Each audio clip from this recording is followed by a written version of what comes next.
Hello guys, hope you're having a great day. This is 2333 here with Edwards 2280 System Test 1. Now I apologize if I don't sound very good today. I'm recovering from wisdom teeth surgery, so I'm not at my best.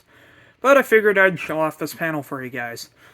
So yeah, I got an Edwards 2280 now. This is 6 zones, 2 NACs. And it's expandable up to 8 zones and 4 NACs. This is, I believe this was made in about 1979. So it's up there. It's getting up there in years, but it still works perfectly. And for the pull station on this system, I have an Edwards 274111. And for the bell, I have an Edwards 439D 6AWC. I use this a lot. Now, let's crack it open. This is the inside. This is the main control board. These are all the zone and NAC wires. Down here, I don't even know what that is. And then there's the AC. Here's a little wiring diagram. And here's all the servicing info from the past. And yeah, without further ado, let's get into it. Let's pull it. Come on. It's hard to pull one-handed. And come on.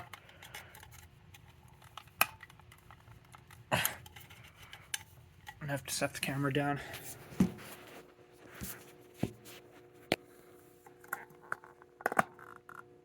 Come on. Oh, God. There we go.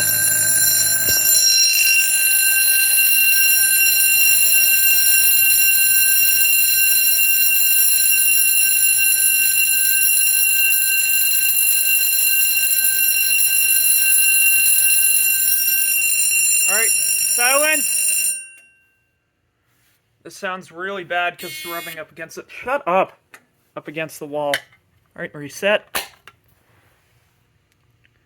And I don't know why there's a ground fault, but the system works fine. But as you can see, I don't think the alarm LED works on zone 1, but that's the zone that was activated. And I've got NAC opens, zone opens, because I still gotta find resistors. Alright, now let's do a reset. Buzz. Love that buzzer. Alright, treble silence. And we'll do a lamp test. Yeah, see, some of them don't even work. Alright, I think that should do it. Thank you guys for watching, and have a great day.